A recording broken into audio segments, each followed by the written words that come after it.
Hello everyone and welcome to the first episode of the MENA Startup Show. Today we have Zubair, who you probably know from MENABytes. We go from his early days making his first dollar online while he was a university student who almost dropped out. And then we discuss how he turned from a regular job being in HR to going again to the tech scene, and how he accidentally started MENABytes and then how it progressed. And then we talk about his future plans, we talk about the MENA scene, we talk about a bit of news, and we discuss other people who we might bring to the show. And in general, it was a very insightful episode from someone who's been in the ecosystem and has written a lot about it. I hope you enjoy it. I did already a quick intro about you. However, if I want to define you in one sentence, you're the guy who wrote about everyone. However, there's not too much written about you yourself. So I'm going to try to take the chance to shed some light about the things that you've done, things that you've contributed to the ecosystem. You've covered a lot of things, you have a lot of stories. Just try to get to know you more, how you started, some of the things that you started, and just try to learn a few things from you. So this is what the episode is about. Most of the people, most of your viewers at least, would know me because of MENABytes. That's what people know me for in the Middle East. That's my that's the main thing that I've done so far. What I'm known for. MENABytes basically started as an accident. Back then, I was working as an HR business partner in a Saudi company. I've lived most of my life in Saudi because my parents were there. Came back to Pakistan, did my undergrad from here, and then went back to Saudi and started a career in HR. Now, a few years into that HR career, I wanted to do something. I did not actually want to do something. I wanted to join a tech startup or a tech company in the Middle East back then. And there were not many options that you could, work for back then. These were the times when Kareem had perhaps raised its Series B or Series C, and there were not many startups. What made you want to join the startup ecosystem? You were doing some HR work. So, for that, we'll have to go back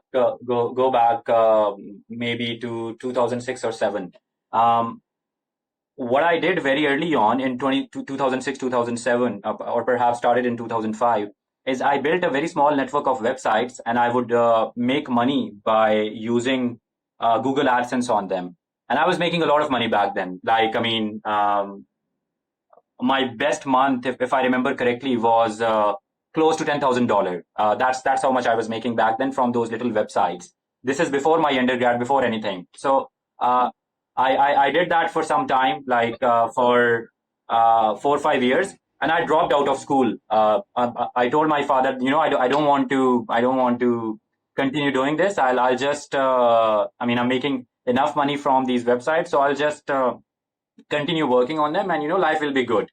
But my father kept insisting that I must get a college degree. I should go to undergrad school and do that. So upon his insistence, what I did was I paused all of that for some time, the websites that I was doing. And then I went to my undergrad school. Now, what happened? Most of the traffic that I was getting on these websites was coming from search engines. The websites were optimized for search engines, and that's how the traffic was being generated. Or sometimes through a little bit of the traffic would come from social media, but the over 90% of the traffic, if I remember correctly, was coming from search engines, and a little part would every now and then come from come directly. Those people who knew the websites, they would browse them. But what happened? There were a lot. You got a taste on SEO early days.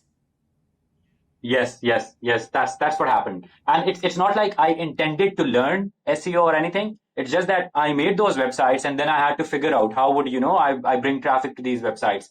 It was like being an indie hacker without actually writing code or anything, because I was designing these websites in Microsoft front page. Not even designing. I was just making them in Microsoft front page and uploading them on using FTP and all of those things. But the first website that I made was on Yahoo GeoCities. I'm not even sure how many of your listeners would know, but there used to be something called Yahoo GeoCities back then that would allow you to create free websites and host them. And, they had a website builder also, online one. But anyway, so I did that for some time, and, I made a decent amount of money. And then I went to, went to college and did my degree. While I was doing that, the sites were on pause. I was not really updating them, so the traffic went down. But another problem that happened was that Google would frequently push these updates, the changes in their algorithm and all those things that would cause massive drop in traffic. And if I remember correctly, back then this update that they had rolled out was either called Penguin or Panda. But what happened after this SEO update is that the traffic to the sites that I had built dropped by 80-90%. And that is what has happened with a lot of people recently. I mean, now the recent changes are more drastic in nature because of what's going on with generative AI and all.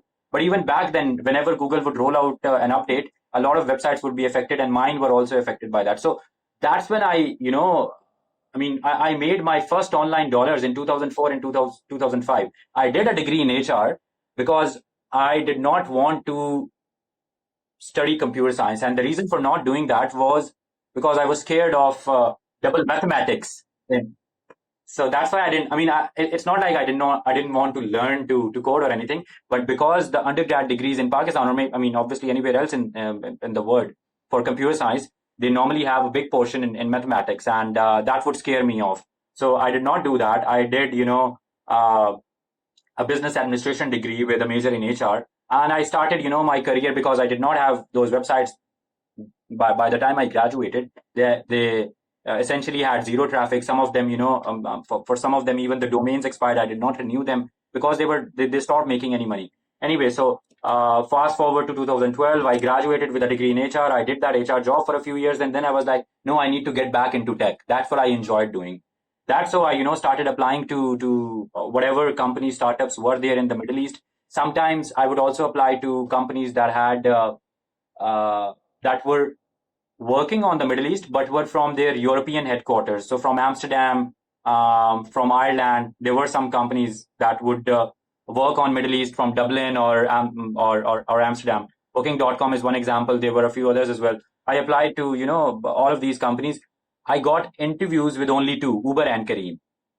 With Uber, it did not translate into a job opportunity. They did not like me enough to hire me because I was applying for recruiter as a position. In Careem, it was more of a general interview for anything that I could be hired for.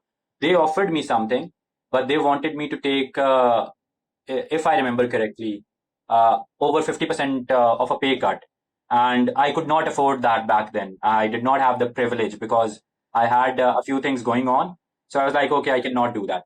That's when I decided, okay, this is not working out. I'll try to build something of my own. And while trying to build something of my own, I landed on MENABytes as an accident. That's how MENABytes started. I mean, it's a very long introduction, but I hope that answers what you were trying to ask.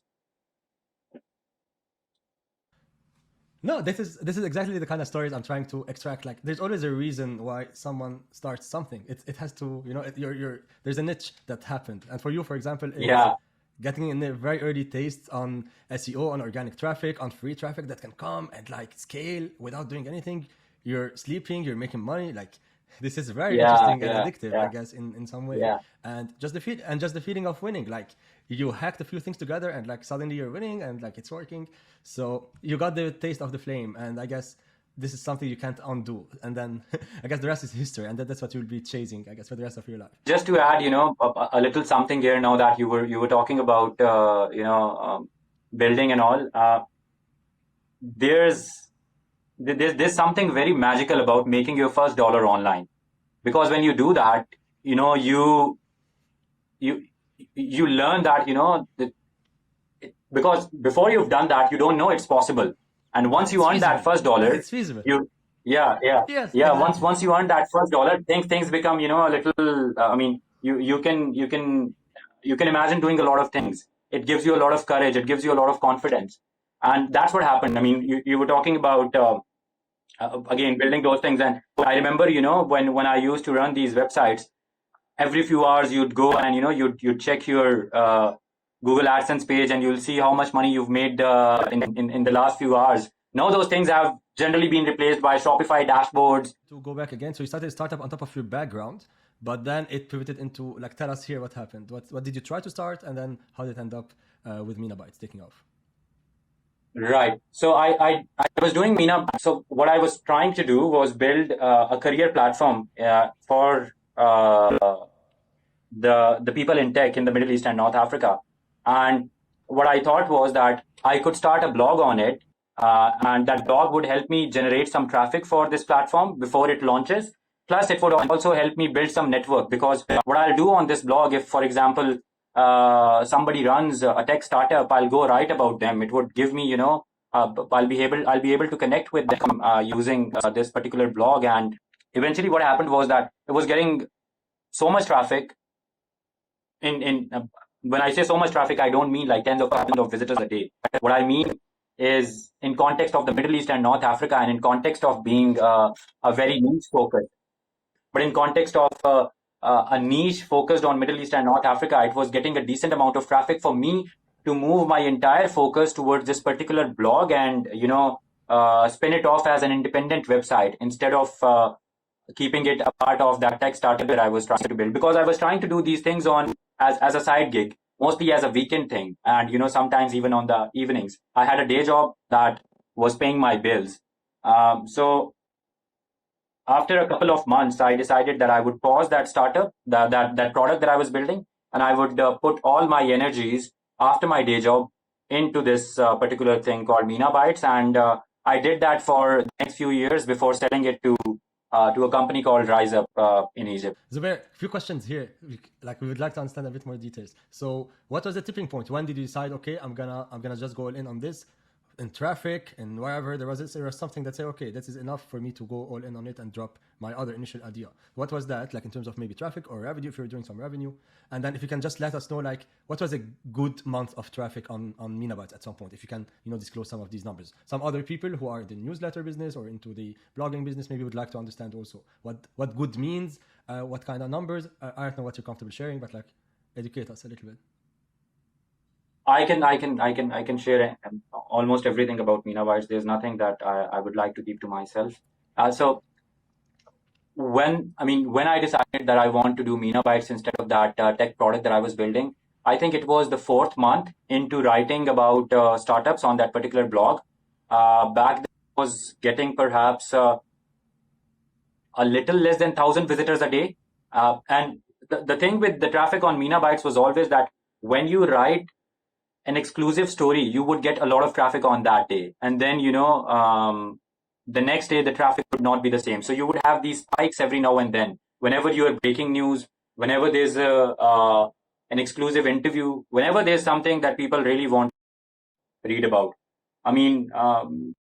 There have been some stories that have been read over 70,000 times on MENABytes. So after the 4th month, when I was getting close to 1,000 visitors a day on average, consistently, I was like, there's something to it. And more than the number of visitors, people started talking about it on LinkedIn, on Facebook, sometimes even on Twitter. They would write about, they would not just share the pieces of MENABytes, they would actually complement the content coming on MENABytes. They would tweet for MENABytes that, okay, this is really cool. Because people back then did not know me or did not know MENABytes enough.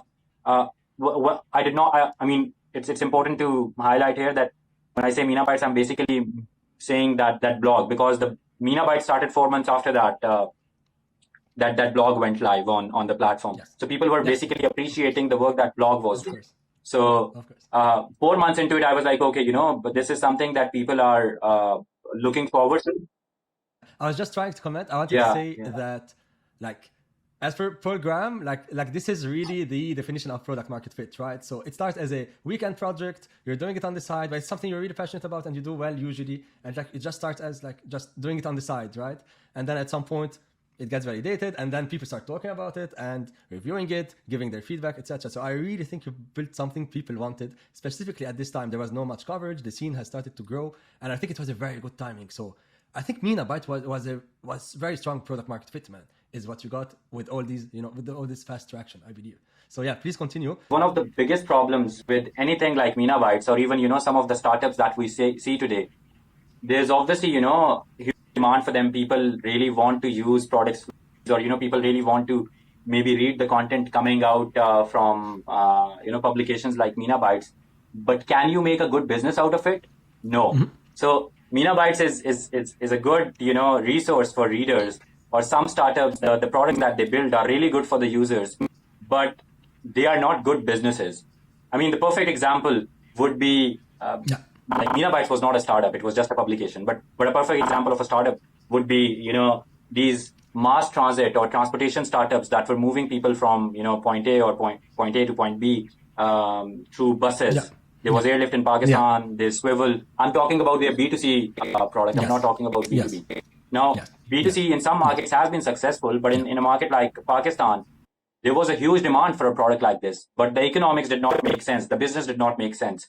So, I mean, when we're talking about product market fit, sometimes we end up forgetting that at the end of the day, the business also has to make sense. And that should also be rolled into product market fit from very early days, because the product market fit should mean that people love using your product, but they're also willing to pay a price for that product that would make the economics work. Now, in case of MENABytes, that could have been, ad-based business model. Okay, I'd love to know your thoughts. Yes and no, for a few reasons. Because product market fit is, if I want to, like, there's plenty of definitions, but it's really like, will users be really sad if it doesn't exist anymore? Right. This is, like, I would say, like, the best definition in terms of, like, would they really miss it? Would they really feel like there's no better way to solve this problem? You know what I mean? At the core. Now, monetization and testing revenue and, validate that.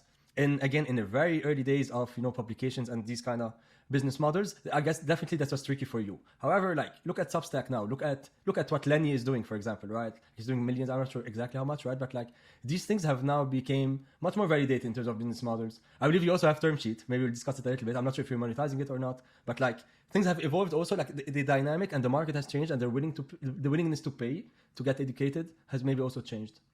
And maybe, yes, also your product was more broad versus, making it a bit more niche, so like, some core audience would really be happy to pay. So this is what I would also like add to your thoughts. I completely agree with that. And when I said if people are willing to pay for something like this or not, what I basically meant was that if you're designing a product, a publication for an audience in the Middle East, the willingness to pay is way lower than the willingness to pay in North America, for example, in US. Not even Canada. I'm talking about US to be very specific. People have become used to paying for newsletters and similar products. Even large publications, large media companies, New York Times, Wall Street Journal. They're all making a lot of money from subscriptions. But there are very few examples in the Middle East that have been able to do that successfully. So that's what I meant. MENABytes again was great. I personally made all my network because of MENABytes, and it was a successful little thing because I was able to eventually sell it and make some money from it.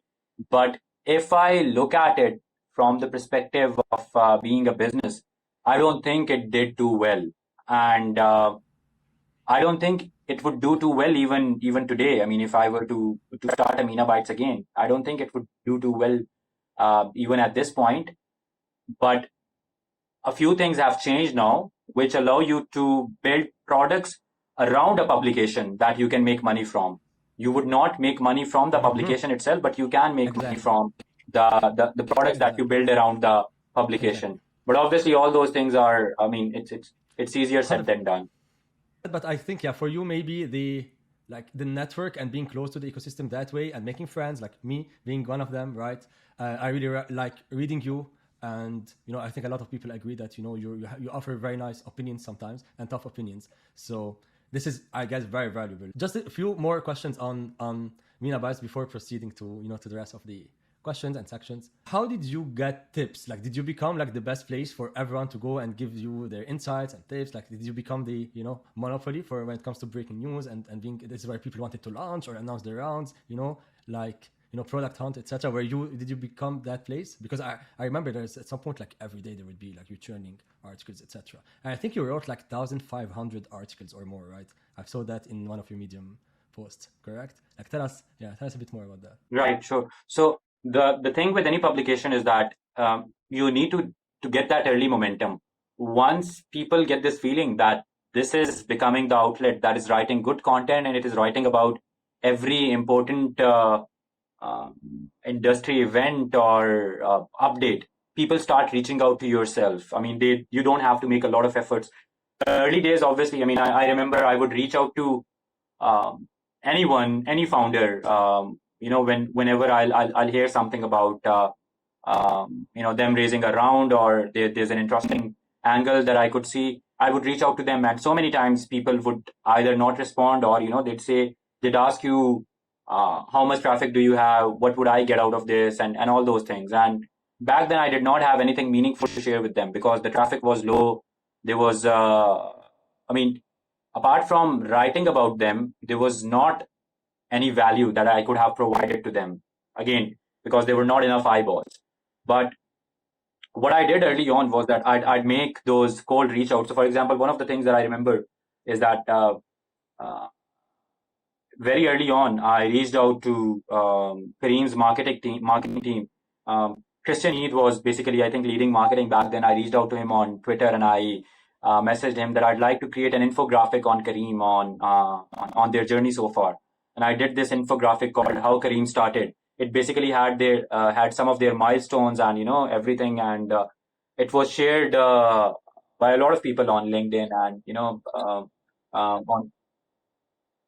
on some other platforms as well. So early on, I did a lot of these things where I would reach out to people, and a lot of times I would go and read financial documents, financial statements, SEC filings. So, for example, when Souk was acquired by Amazon, the price was not disclosed, but in its next quarterly filings, Amazon revealed that it acquired Souk for $580 million. Now, fortunately, I read that SEC filing before anyone else in the region, and I reported on Souk's acquisition price before anyone else in the region. So I did a lot of these things that helped MENABytes build its reputation as the best source for breaking stories on tech and startups in the Middle East and North Africa. And once it had that reputation, then people started reaching out to MENABytes or myself for writing their stories. So early on, it's you have to hustle, you have to grind, you have to find ways to get those stories, and eventually, people start reaching out to yourself. I mean, sometimes they would reach about their own companies that that they want you to write about, and sometimes employees who are perhaps witnessing their companies do something good or bad, they would also share tips with you. So all of those things started happening, and that's how the coverage, it kept on going. Is there any story that you had to take down? You wrote it, and I was like, "Oh, that was too much," or etc. Like, is there anything you had to take down?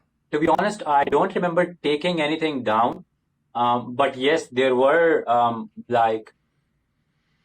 there were pushbacks sometimes when you'd write a story and you'd people would not be happy, and they would reach out sometimes directly, sometimes through intermediaries to let you know that they're not happy, because people in this part of the world are generally very sensitive, and people in the startup ecosystem are more sensitive than an average person. I mean, at least in my experience. This is totally subjective, so I could be wrong. So I think a lot of us get offended very easily. So let's use a quick example. I mean, let's just say that my startup failed, and it pivoted to something else, or it shut down, and somebody goes and starts writing about it that XYZ failed and they shut down. Now, as long as they're not misreporting anything, they're not saying that there was a fraud when there was no fraud, or something else that is false, I should not have a problem in them reporting that my startup failed. But a lot of people in the Middle East actually have a problem with that as well. I understand, it's very difficult to talk about failure openly, but you cannot stop an outlet from reporting on something like this. So no, I did not really have to take anything down. But yes, I remember there was at least once an incident where I wrote something about a company, and then somebody from a PR agency that they were working with reached out to me. They called me and they were like, you can keep that piece, but you know that they've got friends in these places, they've got friends in those places. They were basically that was a very, very, very Nice. subtle If kind they of a had threat, and I was like, yes, I know that. Did you keep that piece with these guys? Yes, I did. So that's what I was trying to say. I kept that piece, and it was totally fine. Nothing bad happened. And to be very clear, that the representative of that PR agency was not saying anything directly. They were trying to stay as subtle as possible, and it is also possible that that company may have not had anything to do with what that PR representative was saying. because at the end of the day, the job of a public relations agency is to ensure that whatever messaging, whatever the company wants to put out, whatever narrative that they want to build, they're helping them do that. Now, that company may not know what tools or what tools or mediums they are using to do that, but I mean, yeah. So what I'm trying to say, that company may not know that they said something like this, but yeah, it happened once, and that's the only instance I can recall. Apart from that, yes, people got upset. Sometimes they'd call me and argue a little, but nothing very significant apart from this particular incident. But you made much more friends than enemies, let's say. Like, Yeah, so that's the thing. I mean, I built a very good network because of MENABytes, and more importantly, I learned so many things from these people, because these are the people you don't normally have access to. I mean, you could send them a LinkedIn message as an average person, and there's a very good chance that you would not get a response. And I had these people on my WhatsApp. I could just text them anytime. I could ask them about anything. So, I mean, from that perspective, I feel privileged that I was able to build this network. I'll use your example. So, I mean, I'm sure that you get a lot of cold DMs every day, and you don't get to respond to them. I mean, this reminds me. I yesterday saw a post where someone said something like, you should respond to every message that you receive, which I don't really agree with. I saw that on my timeline. I mean, what I was saying, that if I was reaching out to you, I was sending a cold message. My outreach had to be very good for you to respond. I would have had to earn that right, to be able to get a response from you or so many other people. So now you earned a lot of of these intros. You've earned that respect. This is exactly what I'm trying to say. Like, you really earned, I think, a very nice and special place among the hearts of these people because you voiced a lot of opinions, I think, and you built this kind of brand, which helps. So a lot of people assume that when you're reaching out to someone, whenever you're reaching out to someone, you're entitled to a response. That is never the case. That is almost never the case. No matter who you are, even if you're, let's say, managing $50 billion in assets, and you are the CEO of the largest investment company in the world, that does not mean you've earned the right to receive a response from a potential intern who could work for your company. If you're reaching out to them and if they respond, that's entirely on them. Exactly. It does not mean that just because you are in a specific place. Even, I mean, in my particular case, if I'm doing MENABytes and I reach out to somebody for a comment or something, it's entirely up to them if they want to respond. If they don't want to respond, what I'll do is, in a piece that I'm writing, I'll write a quick comment that we tried reaching out to them, but we could not hear back from them. And that's it. I cannot say that just because I am in this particular position, I'm entitled to receive a response from anyone. Either my message has to be so good, or that person trusts my reputation or me enough to be able to give me enough of their time to write their response or whatever. A lot of people assume otherwise, which is not the case. Do you miss MENABytes? I used to, but not anymore. So after selling it, I continued working on it for another 2 years. And then when I left it, I started building something else in Pakistan, because I had moved back to Pakistan after selling MENABytes. So I was working part-time on MENABytes until I sold it. The day I sold it, that's when I went full-time on it, because I could then be paid by the company that acquired MENABytes a monthly compensation for working on it. So I went full-time when I sold it, and then I moved back to Pakistan from Saudi. And when I moved back to Pakistan, I worked another 2 years on MENABytes, and after 2 years, I started working on something in Pakistan. I started building something in Pakistan. Now, while I was building this, I was focusing all my efforts on that. It did not work out, and there were some issues with what we were trying to build. And there was a time when when I started missing writing, and when that happened, I resumed writing on Term Sheet, which was a newsletter that I did, and I wrote on it for a few months. But you don't particularly miss writing on on a publication. What you generally miss is what you miss is writing in general. and I was able to solve that by writing on term sheet and sometimes even on LinkedIn. Yeah. Will you be doing more writing when it comes to that? Because I think I'm not sure about now, but like I think in a period you were less active on LinkedIn than the usual. Correct me if I'm wrong. And like in general, is now do you have plans to be more active? Again, report more things, whether with term sheet or something else. Like how does it look? So I really enjoy writing. I really enjoy playing with data on startups, venture capital, sometimes even tech companies in the public markets. I don't think I'm good at it. I just enjoy doing that. And whatever I learned from, doing these little things, I sometimes share them with people on my LinkedIn or, sometimes even in a newsletter. Right now, in terms of where I'm at, I'm actually going through a pivot in my career, and there are a lot of things that I need to figure out um, before I'm able to finalize what my next move would look like. So I'm not sure if I'll do more of writing, but I think whatever I do next, whatever it is, writing is going to be a very big part of it. Whether I use that writing to, let's say, distribute the product or service I build, or whether writing itself is the product. Obviously, that I'm not sure about right now. But whatever I do, writing is definitely going to be a very big part of it. Let's move a little bit more to the MENA ecosystem. I would like to learn a little bit more about your views. Just have a few like topics in mind.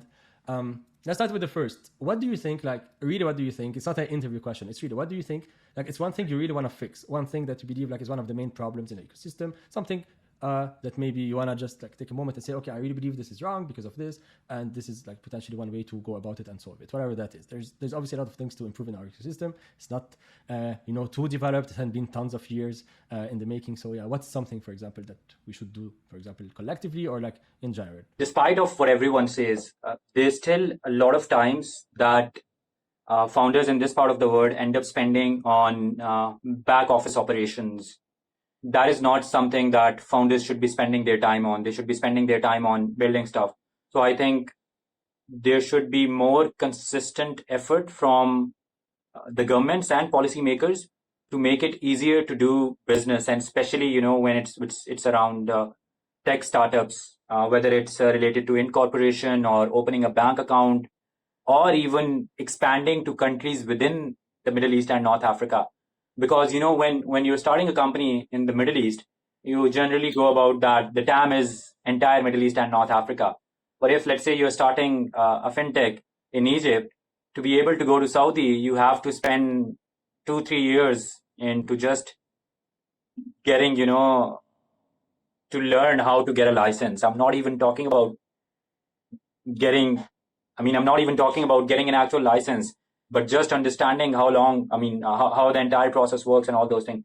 So I think if you want to create a regional ecosystem, the countries should talk to each other. And when I say countries, I mean policymakers, and come up with solutions that could help founders build and expand in the Middle East and North Africa easily. Now, there's just one example.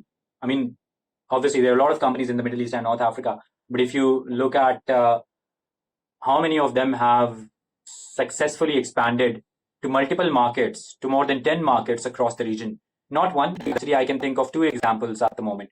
There's Kareem and there's Anghami. I cannot think of any other company in the Middle East, and we've had thousands of startups that has been able to successfully expand across the region while building from a Dubai headquarter or a Riyadh headquarters.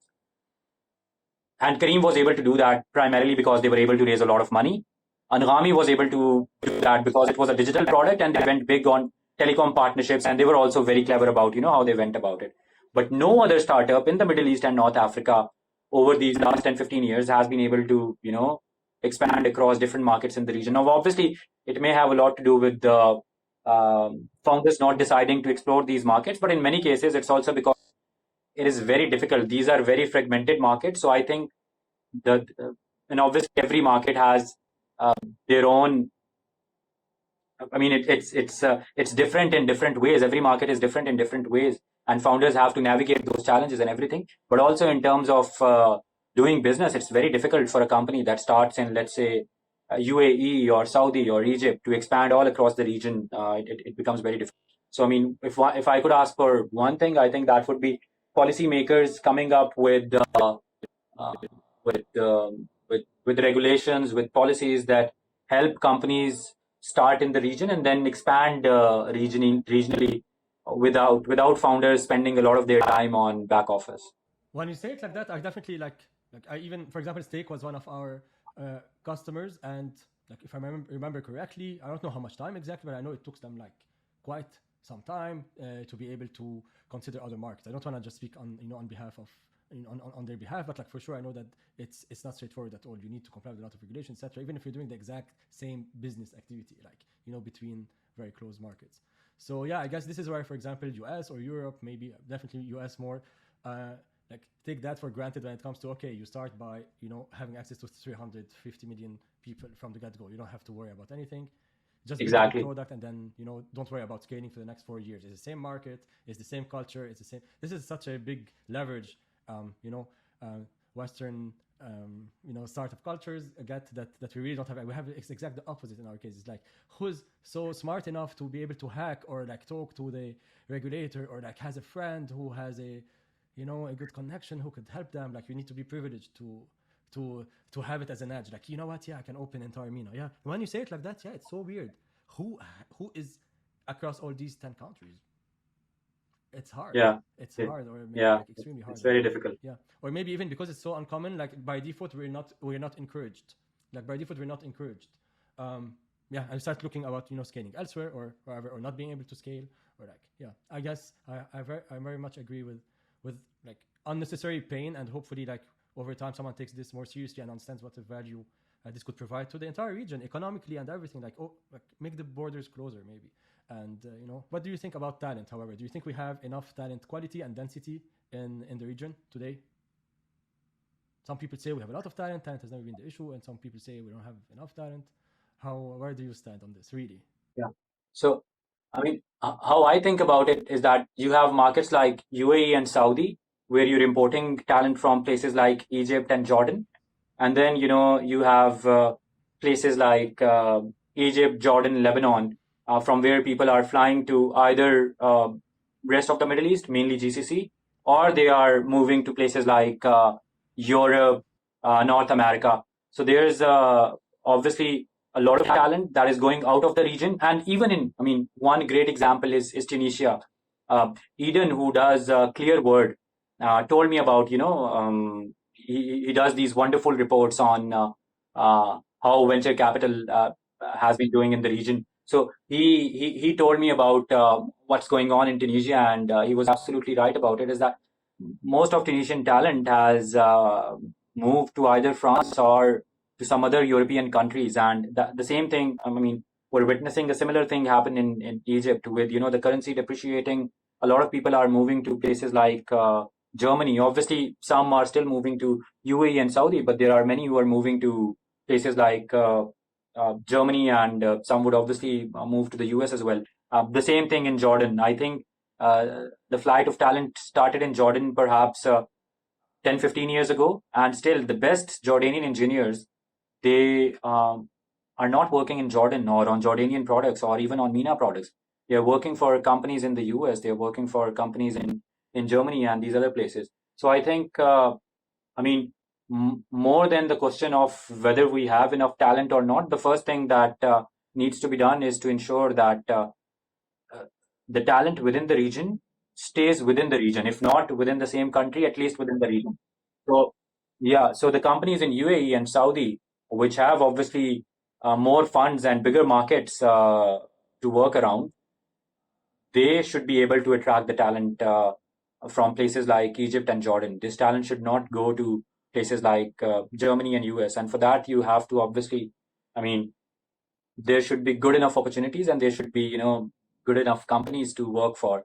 If you think right now in the Middle East, who are some of the biggest um, tech employers? From those that were once venture backed, I can think Kareem, Talabat, When I say Talabat, I obviously mean Hunger Station as well. And then, maybe a couple of other companies, maybe Noon, Souk to some extent. But apart from these 4 or 5 big companies, who can hire hundreds of engineers or thousands of engineers in the Middle East? There are not many companies that can that can hire these engineers. So I think talent flight is a bigger issue to tackle right now. Obviously, there are some issues around training this talent and everything, but I think the biggest issue in terms of talent is its flight to outside of the region. And one of the reasons that's happening is because we don't have a lot of large companies that can hire these engineers. Like how many companies in the Middle East, tech companies in the Middle East, are on listed on the stock exchange? There are only 5, and 2 of them are in Saudi, which are of significant size. The third one is Fawri in Egypt, and then you've got Fibble and Anghami. And I don't think any of these, maybe Jahiz would be an exception, is a very large employer in terms of having software engineers. So unless we have these large enough companies that are able to hire these engineers, the talent would keep flying. There won't be enough. And also, another thing that needs to be understood and that needs to be taken into consideration is that there have not been many events where people who worked for startup uh, ended up becoming rich because of their stock options. Kareem is still the only example that you can think of, where this event happened, where a lot of people who worked as software engineers and were part of the company for a few years made a decent amount of money because of its exit. So unless we have enough exits, unless we have large enough companies, talent would keep flying to places outside of the region. And I mean, it can only be stopped once we solve these problems, and I think that will take time. Within 2 3 years, hopefully, we'll start seeing some more companies get listed on the stock exchange, and hopefully that will solve some of the issues. But obviously there are a lot of other things that are also wrong that need to be fixed. So I think the I mean, in my opinion, talent flight is a much bigger thing to understand and address. The other reason I think there's that we lose some talent is also because we're not building extremely interesting things. Maybe also, so like where who is trying to compete on, I don't know, building some machine learning models, or something that is super interesting now, something that is advanced, that requires advanced engineers and advanced skills in the first place. You know a bit what I mean? Like if also 100%. there's no technical innovation, like this is where the brilliant minds go. They just want to innovate, they want to be on the frontier, like they want to be surrounded with geniuses also. And like if you're building an e-commerce, it's going to attract a specific type of smart people. But then if you really want to get the A plus player, these need very big, juicy, impossible problems to solve. And we need founders also, like strong enough technically to be able to think about solving these problems. Because if you don't have the technical know-how, you don't have the confidence to start with. Like, who are you to start that? So you need strong technical founders, I think, to inspire and get these engineers. Just like really it happens elsewhere, right? Like YC at some point they would only want builders. Like they don't care about, they just wanted to have the building skills, because you'd know exactly how to build fast and like dream big and know how to solve things, etc. I think also this is like missing technical founders who really are absolutely crazy with their ideas. Maybe there are a few, by the way. I know of a few, by the way. I know of a few. I'm not sure if you're familiar with Test App, for example. This is an example of like a crazy strong founder. We can maybe display it a little bit. That has built it from scratch on his own, then fundraise a little bit. Maybe I'll bring him to the show at some point and also tell his story. But like he really just self-founded man. He distributed his what it helps app people, so app developers and app testers, like to test the app at scale, etc. So like he really built it alone, solo. He was the CTO, the CEO, the marketeer. He was doing everything, and I think he's doing quite well, man. It was like blowing up and doing really well. I've met him like a few years ago. I think he's doing extremely well. But like that's one of the few interesting, like really domains where he writes like SDK level code. Who would understand what's in the SDK, what's in the build, like very raw level coding and things like that wouldn't come to the regular person's mind. You just like think about the business idea, but not really as a technical advancement, like building on top of a strong technology. Unless you're building like a wrapper on top of OpenAI, which is different. I wish we would be able to find more. But again, we also like our population is much less when it comes to software engineers versus again competing worldwide. So like the genius software engineer per capita, like we need also maybe more builders in general also, and these exits to prove that like we're not completely insane. I was speaking to an investor in the region a couple of days ago, and one of the things we spoke about, I actually asked him if he can name any consumer internet company from the Middle East and North Africa that has gone global, that has expanded outside of the region and has done well. Um, I originally asked him about consumer internet companies, B2C companies, but then I was also, later I was also trying to think about B2B companies from the Middle East and North Africa that have gone global and done well. There are not many examples that you can think of. If you include Turkey, then you can maybe talk about Insider, which is a software company that has gone global, built a 100 million plus business, 100 million plus in annual revenue business. They have, like, their last round was perhaps at over 1 billion, maybe over 1.1 billion. That's one example. There are a few other examples from Turkey where they've, some of their gaming startups have done really well, Dream Games, Peak Games. But if you keep Turkey out of it, if you just talk about Middle East and North Africa, there are not, I at least cannot think of any company from the region, any tech company from the region that has gone and built a very large business and an international business. There are not many. You've got, when you talk about India, you have Zoho, you have many other players who have built some very large software companies. If you look at Romania, they've got UiPath. There are, obviously, if you look at some of these other markets also, you would come across, for many of these emerging markets, you'd come across one company that has emerged to be a very large international player. But there's hardly any name that you can think of from the Middle East. Now, there are two companies that attempted this from the Middle East, North Africa and Turkey. But both of them ended up, failing in doing so. Swivel and Getir. Getir tried to expand internationally. They failed at it. They now have to, they're now going through a restructuring. Swivel also tried to expand internationally, and they launched many new markets, international markets. They acquired a few players or tried acquiring a few players in some of the other markets. So, obviously full marks to their founders for the ambition, but unfortunately, none of them were able to do this successfully. So I think we'll have to wait until, we get there. But another thing that, you need to keep in mind is also, why is it that when the founders are building in the Middle East and North Africa, they're unable to build these international companies, or they're unable to build these very large companies that could serve users across the world, whether they're businesses or consumers. But when the same founders go and build from the US or Europe, they're able to build, such companies. Rippling is one example. I'm sure there are many others that I'm unable to recall them right now. But there is something that needs to be addressed in that regard as well. Obviously, capital is one of the issues. It's constrained in the Middle East and North Africa. You will be able to raise until your Series A, Series B, but where would you raise the following rounds? Where would that money come from? There have not been enough IPOs, so that is also something that founders need to consider. So I think these are some of the things that have to be addressed, and you're completely right. If you're talking about actual innovation, there's very little of that in the region.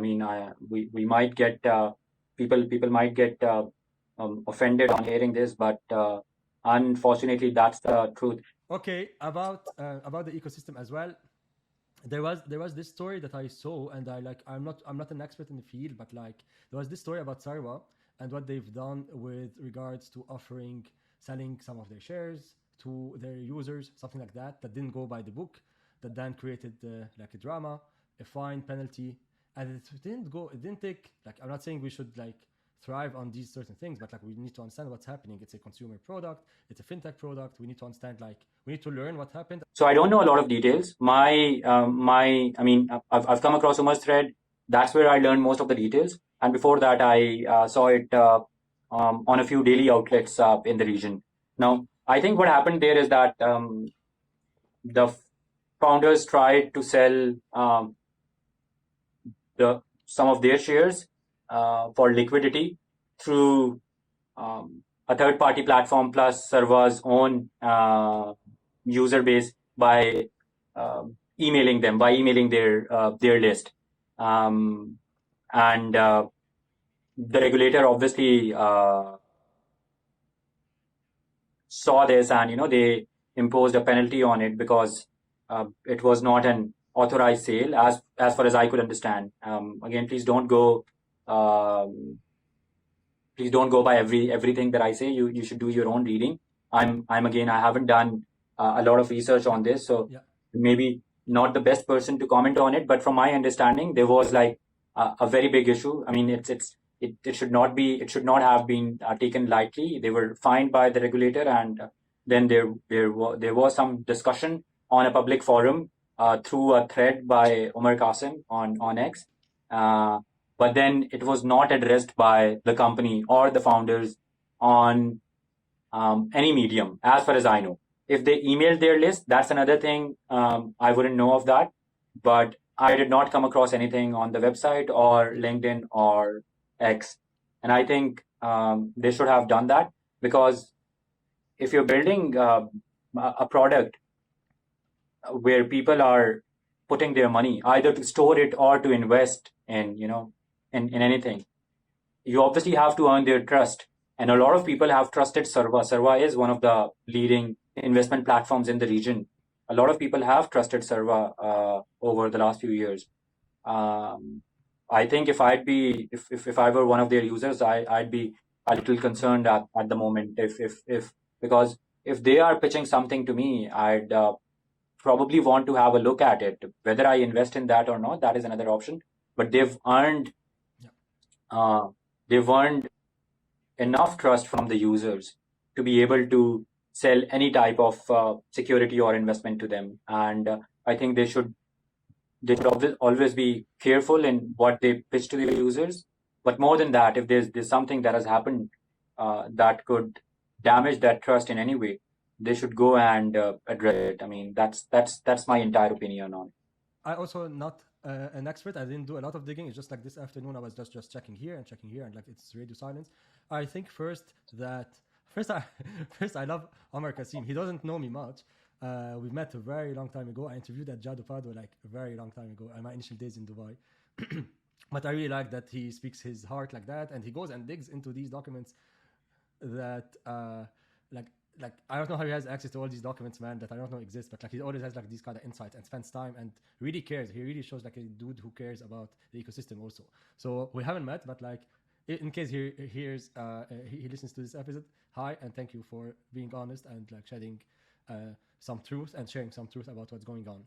Regarding this, my opinion is that I'm not a customer of Sarwa just because it never happened, and I did invest in startups more than in things that I kind of understand more and where I can move the needle and add value. I do have some investment in other than startups, but not in these type of products. However, now before becoming their customer, I want to hear what happened from them, from their founders, and particularly, honestly, when it comes to Sarwa, is because the only other thing I know about them is that they're very, very vocal on Forbes, and like they keep on getting featured. I get it. There's trust element when you associate with big publications, or I'm not sure how big Forbes Middle East is really in the Middle East, but like in general, like these names.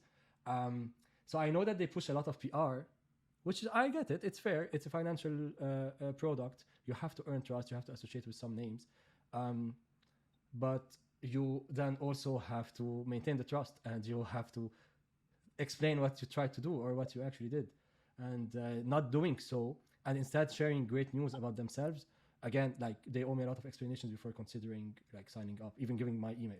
So not even investing. This is really my opinion. I think things you should address as a founder. Whatever, we all make mistakes, and no one is better than anyone. Anyway, so this is also my view. Again, like nothing against them, but like just when you see things like that, especially in something financially related, that where trust is really an important element, and when you see that there is efforts being done on being public and promoting yourself or your company, which I understand, then there should also be like a tiny effort done when it comes to educating us on what happened wrong, so we all understand and learn and like move on really. Otherwise, I'm sure there are more than these two people who would have the same questions, and you might be missing out on not addressing it when it comes to that. I would want to give them the benefit of the doubt, even though again I'm not their user. They are not supposed to answer me on anything. Um, I've played with the product, but I've never actually invested through it. So I am not affected by this in any way. But I mean, if as even as an observer, I'd like to give them the benefit of the doubt in a way that maybe they have actually addressed this incident by reaching out to their user base in individual emails, either through a list or some sort of other communication, and we're not aware of it. It is not in public domain, but they've already addressed it to their users. What matters is that they've addressed it to their users, even though they should have sort of talked about it publicly as well, because the incident was brought to the public domain by somebody else, and then it should have been addressed Yeah. in a public on a public forum. But even if that hasn't happened, and if they've addressed it by reaching out to their user base, I think that should be fine. By the way, do you know Omar Kasim? Like, did you ever like are you friends? Do you talk, or like, because the kind of you both have been sharing your thoughts about startups, etc. Like each in their own style. But are you friends, or are you connected? Do you talk regularly? Is there any relation? Omar has been very helpful whenever I've reached out to him to seek advice on anything. He, I've met him just once, but we've spoken a lot of times. He has shared a lot of advice with me, some of which I acted on, some of which I could not act on. But he has been super helpful anytime I would reach out to him. I mean, people say different things about him, but my opinion about him is that he's uh, he's a super humble and very helpful guy. You, and I've always learned Mhm. something new whenever I've spoken to him. Like, he has a lot of experience and wisdom. Nice, nice. Is he more active on X than on LinkedIn? Because I don't think I see him on LinkedIn at all, and sometimes occasionally on X. And same for you, by the way. Where are you more active in general with social media? Where do you spend your time? Omar, I don't think uses LinkedIn at all. I think he has a profile that he probably uses to keep tabs on things. I mean, I'm just guessing again. I don't know this for sure. He's obviously active on X, and even on X, he used to be Mhm. more active. He's not as active as he used to be nowadays. And when it comes to me, I'm more active on LinkedIn. Is That's a platform I understand. That's a platform where I've built my audience. I want to do it on X as well, but I've struggled so far in terms of Mhm. building an audience on X. It has been more difficult for me than LinkedIn, but I want to do it. By the way, do you think I should? Who do you think I should interview? Like, who's someone do you think should really, like, share more things that they know publicly out there, whether they've already done it or whether they don't do it a lot? Like, do you think there's someone I should interview? You recommend? Okay, so when I was doing Post Money, it was a podcast. There were a few people I really wanted to have a conversation with. I'll share some of those names with you. I would have loved to invite Hussam from Tabby, and ask him generally on building things, Mm-hmm. and doing it like he did it with Namshi. He's doing it with Tabby now. How he has been able to do it. Like, obviously he has been invited on a few other Mm-hmm. shows in the region. Mm-hmm. If I remember correctly, I think he has been on Arjun's podcast, Lulu's podcast, and perhaps a few others as well. But maybe there's still an opportunity to extract more information on how they've been able to build Tabbies so big so quickly. And then apart from Hussam, there's this fund in Saudi. It's called Impact 46.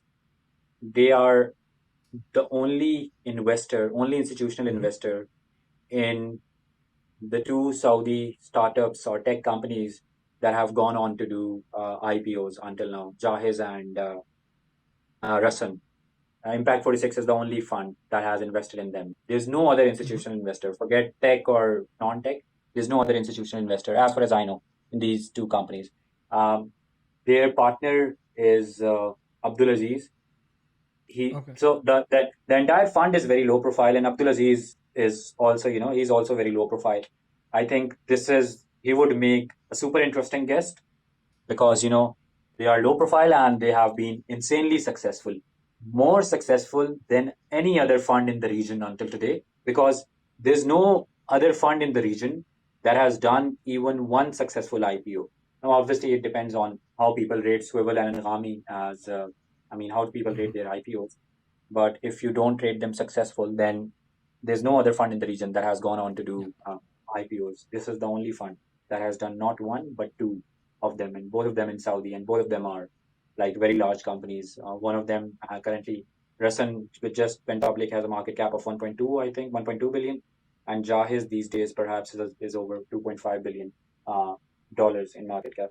So he'd obviously make a very interesting guest. I think, yeah, these are the three that It's I definitely can going to be think an of. interesting story with her for sure, because it's very unique also.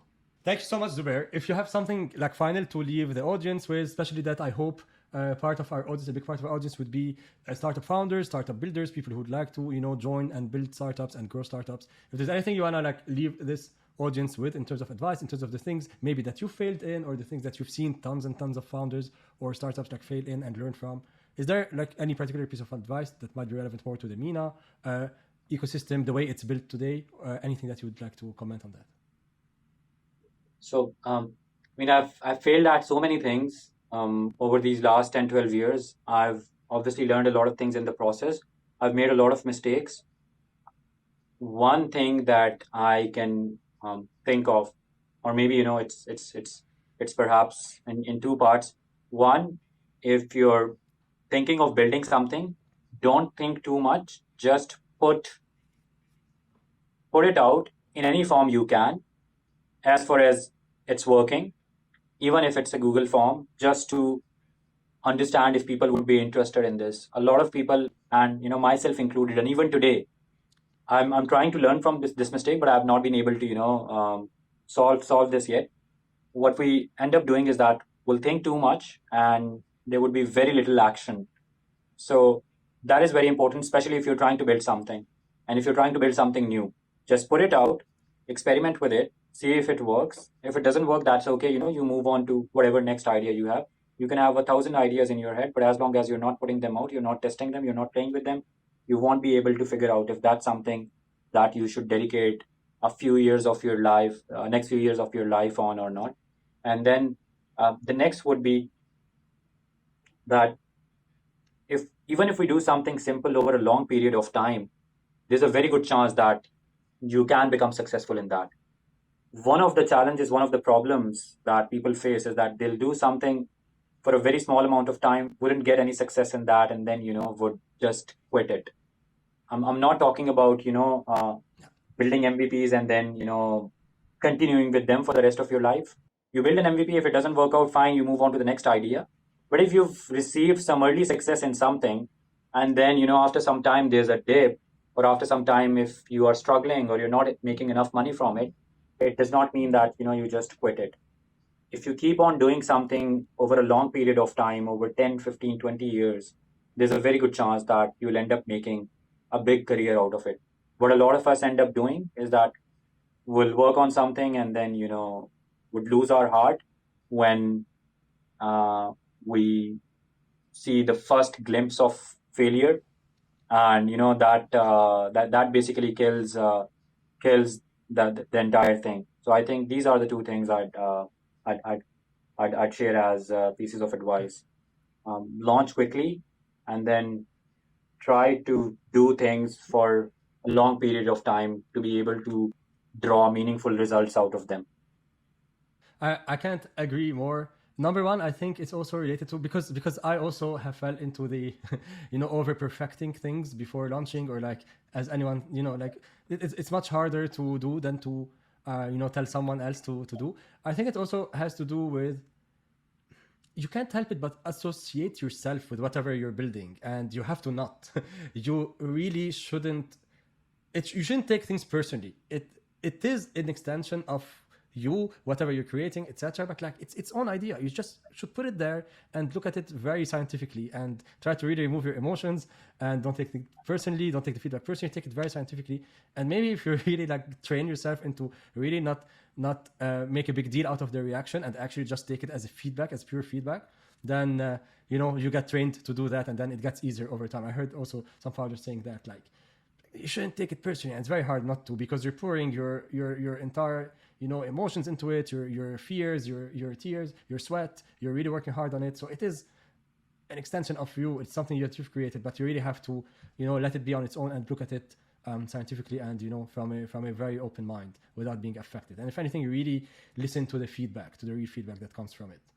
And related to points number 2 is I guess you're a very good living example. I don't think you started being a great writer. I think that you write really well again, and you're very entertaining, and like your writing has an edge. It rings. I can know that it's you. Maybe like if you show me a few pieces, and then like I would probably would tell that this is your style, or this is like your way of of expressing yourself. And that's just one example, right? Like you've been writing for all that time, and look, still to date, you have an edge. You could potentially build a business out of it. If things go well, then you might be successful, and then that could be really the result of being consistent and doing things that no one else is willing to do, or no one else enjoys doing for that extended amount of time. And I think and I hope that you will hit this crossmark of doing both of these. This is also my opinion. Thank you so much, Zubair, for being extremely honest. This has been amazing, man. A lot of lessons, I think, have been learned. I learned more about you, and I really can't thank you enough for being one of the early guests on this show.